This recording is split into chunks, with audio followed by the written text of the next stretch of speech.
What's up, everybody? Welcome to Real Talk Real Estate. I'm your host, Mark Cannon, local realtor here in the Phoenix area with my home group real estate and owner of the Benchmark Real Estate team. So today we're going to be talking about something interesting that has come up again because of the market that we're in and because of where interest rates are right now. So we're going to be talking about something called subject to and what that means, what that looks like. And some of you are probably going, what the crap is that? And I get it, because most of us, haven't really dealt with this in the past, probably, 10 years, where it was a little bit more creative when things were crazier back in, 08, 09, stuff like that. It's been a hot minute since these things were actually popular. Some people know them as wraps or wrapping a mortgage, but they call them subject to. And so we're going to talk through like what that is in a nutshell, and then pros and cons, which there's not many pros and there's a lot of cons. Now, there are a lot of famous people out there that are, well, famous, okay, they're on YouTube, Instagram. Oh man, you could do this, make tons of money, be a millionaire, all the get quick rich schemes. I will say this up front: it is not illegal. It is not. It is a legal thing you can do. However, there's a lot of risk involved. So if you're a buyer or seller, I'm going to warn you against it. A normal buyer and seller, where you're seeing most of these people do it is investors. Investors are doing this stuff. So let's talk through what is subject to. So again, I am not an expert on this by any means. I have listened to a lot of lawyers and lenders talk about this. So I'll put some links in the description below if you want to check out their videos. I'm not going to put any of the pro people for this because, again, I think they're selling people on this when they're not talking about a lot of the downsides. But in a nutshell, what this is they are not assuming your loan. This is not them assuming your loan. Subject to would be someone coming in, and let's say, for round numbers, your house is worth $400,000. You want to sell it for that, whatever. They are going to take over your mortgage. Now, the mortgage will still be in your name. It is not. They're not assuming it. They're not taking it over. They're just going to make the payments for it. Okay, so they're not assuming the loan. They're making the payments for it. Where they can make the money is they'll put a down payment, which usually it's the amount of equity in the home. So let's say you have a $400,000 house, you only owe $350. They're going to give you $50,000 or more. A lot of times they'll give you a little bit more than that because what they're doing is they're buying the deed.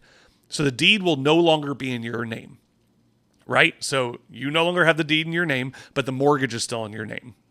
All right, so grasp onto that because a lot of people say it's totally okay. It's not a big deal. Yeah, I don't trust you. Sorry. And as a local realtor, I'm trying to look at risk. That's part of my job, is looking at risk and how to talk through that with clients. Now, listen, where this can work is like, especially, and I'll talk about, I guess, the pros side of it is, for people that are using subject to buy, there's very little cash they have to put down a lot of times if there's not a lot of equity in the home or whatever it is. So they're not having to drop $300K. They might only have to be dropping 80, 120, to get a property. And, they're not, and they are avoiding going through the bank. The bank doesn't know. So they're not getting pre-approved. They're not going through the normal strictures. And a lot of title companies won't even work with these anymore because they're not going to provide title insurance. They're not going to do a lot of things because of the amount of risk.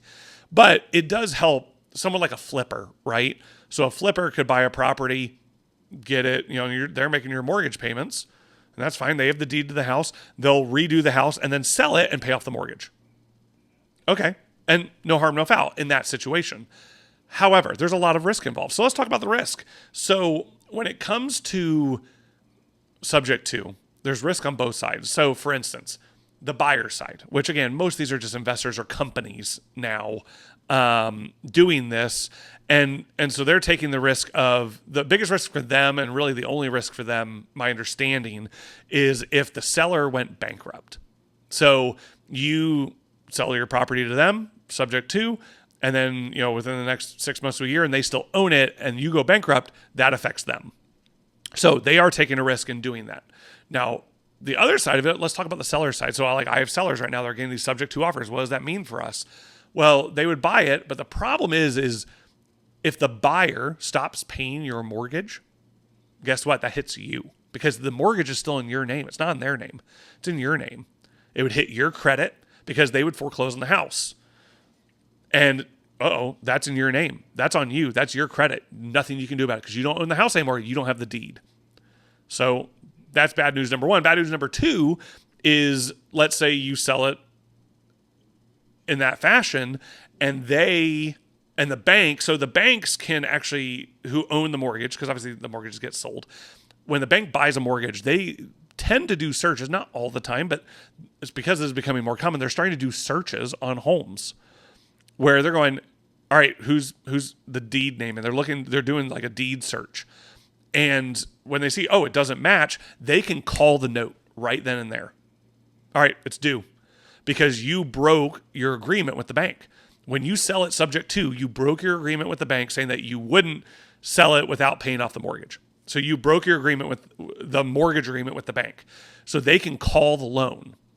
And so if the bank does a search and says, oh, that deed doesn't match, we're calling the loan due. Again, that's going to hit you as a seller. It's going to hit them too because they own the property and the property is going to be foreclosed on. So it's going to hurt both of you.